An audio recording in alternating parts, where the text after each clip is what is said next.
What's up everyone, welcome back to my channel. So in today's video we are going to be talking about this particular succulent. We will try to identify whether this succulent is overwatered or underwatered. So I'm going to give you like 5 seconds to decide what do you think, is this overwatered or underwatered.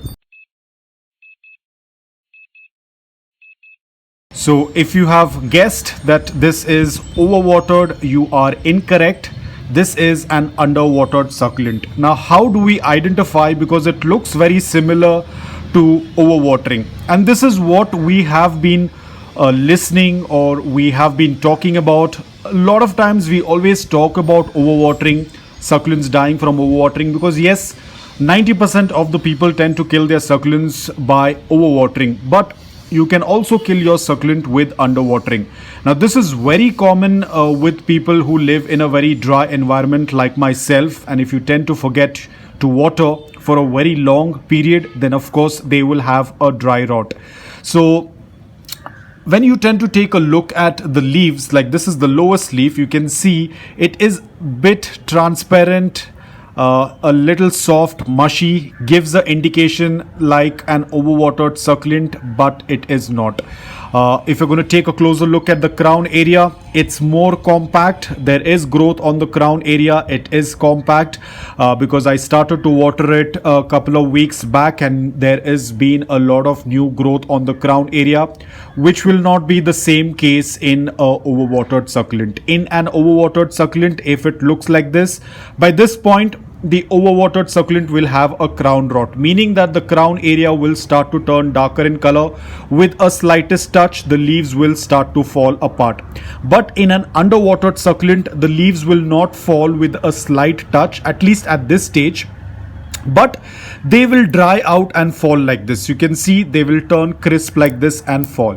Another sign of underwatered succulent is you will tend to see a lot of dry leaves in between the succulent. Like you can see over here, there is a dark leaf. You can see this is not common in a overwatered succulent, because you're not going to have dry leaves in an overwatered succulent. They're going to be soft, they're going to be mushy, they will also be transparent just like an underwatered succulent, but they are going to be more on the yellow color. And I'll try to take out this leaf out, but if I'm going to break it apart, because anyways this leaf is not going to get propagated, so there is no point of saving this leaf. Now it's not extremely soft or mushy like how it is in overwatering. It is soft but not that much. There is a little bit of water. Now I have asked one of expert about this reason, why does this happen. He's yet to revert back. Probably he hasn't seen the message yet. So he is into botany and stuff. He has been studying plants. So I have asked a question. So we will see when he reverts back, and I'll give you a reply to it. But at this point, this is just my assumption. I'm not very sure. I'm just assuming this.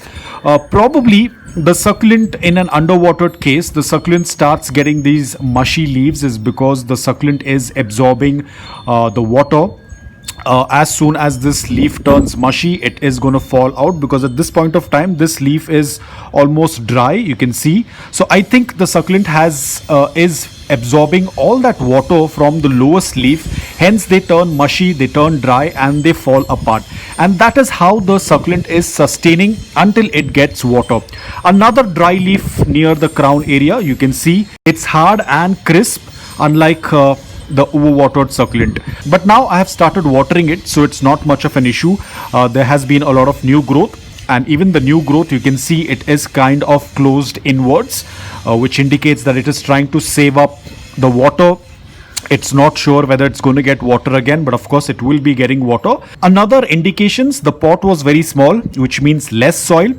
My soil is very gritty. The pot was a concrete pot, so all the factors contributed towards the underwatering. Another difference that we are going to do with an underwatered succulent, like in our overwatered succulent, if you watch the last to last video, I guess, in an overwatered succulent, we had taken the succulent out of the soil and had to let it dry. But in underwatered succulent, we are not going to be doing that. It's because this succulent is already underwatered. We cannot keep it out of the soil. We have to offer moisture to it. So in this case, we are going to let the succulent stay in the same pot. Now, in a underwatered succulent like this, in this case, we will not be doing bottom watering, because bottom watering is not going to be sufficient for it. We will have to do a top watering. Now, because of this video, I happen to take out one leaf, so I have to be extremely careful. So I will be watering from the side to ensure that only the soil is wet and nothing falls onto the succulent, because I don't want it to now rot because the water has come in contact with the moisture. So we are going to be a little bit careful. So I will be going ahead and watering it. I will show you. I have special bottles for such succulents because I have to be extremely careful. I do not want to lose the succulent because the succulent has the will to live. I want to support it. I do not want to just, trash it off or neglect it further. If the succulent has the will to live, I'll try all my best to give good care to it. So I'm going to water it and I'm going to show you how I will be doing that. So I have this bottle with a straw. So very carefully I will water only the soil, very, very slow. I don't want to pool in excess water in the pot. And I am going to water it until the water starts passing through the drain hole. So basically we are going to do a complete watering. So as you can see, the water has soaked in. So I'm going to add a little bit more. I know these things are a little bit extra, but I'll tell you, it's very easy to kill a succulent, but it's very difficult to keep it alive. This is the truth. So in order to be very careful, in order to give the best care as possible, especially if it has reached to this stage, then we have to take every step very carefully. So I'll water it again. So you can see the soil is very, very dry, even though I watered it some days back, but the soil is very dry. So I'm going to wait for that soil to push out that excess water. This pot also has the legs or the feet to keep it elevated. Works out really well. As you can see, still no water out of the pot. So we're going to water again. Now, as you can see, till now the water has not touched the cut part. It has been on the lower level, which is very important. I'm going to keep a close eye on this succulent. I'll give the best care as possible. And when will I repot the succulent? Of course, I will be repotting it once I see a good amount of leaves on this side as well, and the crown area starts to open up. It looks fuller. I will go ahead and repot her, but until then it's going to be in this pot. She has to recover first before moving her to another pot.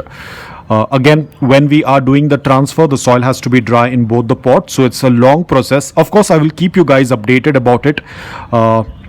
Hopefully nothing goes wrong before that. Okay, so the water has started to pass through the drain hole, which means that we are done with the complete watering. The succulent is going to be kept in indirect bright light, no direct sunlight, otherwise it will damage the succulent further. Direct sunlight is going to dehydrate the succulent. So at this point of time, we do not want to do anything that is going to dehydrate the succulent or make it lose any kind of moisture. The succulent is fighting for water, so we are going to be very careful. So I think the water has started to drain out. I'm going to keep it an indirect bright light where there is a good amount of air circulation, because always remember, when a succulent is in a situation like this, it is very prone to pest attack, powdery mildew, etc. So ensure the plant is kept, so ensure it is kept in a well ventilated area. Do not add any fertilizers, guys. Please do not add any fertilizers. Do not use any fungicide. There is no need for it at this point of time. We have to focus on the health of the succulent. Adding of fertilizers, adding of fungicides, fungicide has no connection, or it's not related with the succulent. It is like a wrong diagnosis. It's like giving a wrong medicine to a patient who has a completely different illness. It's similar to that. Over here the succulent is not ill. Here the succulent is not affected with any fungus, no mealybugs, It does not require fertilizer. All it requires is to relax and absorb that moisture. So please don't overdo. I have seen people doing this. If the succulent is overwatered, if the succulent is dropping its leaves, immediately people start adding fungicides. Fungicide is not important at this point of time. The succulent is not going to die from a fungal infection. Over here, the succulent will either die because of overwatering, or the succulent is going to die with underwatering, excessive underwatering. Nothing related with fertilizers, nothing related with insecticide or fungicide. People will spray fungicide on this, and then they'll definitely 101%. If you're going to spray something on it, it will definitely die 101%. So just let it be aside. It's not that the succulent wants to die. The succulent has the will to live. That's why it has put up a lot of new growth on the crown area. So we're going to keep it aside. And of course, as and when there is progress on it, I will keep you guys updated.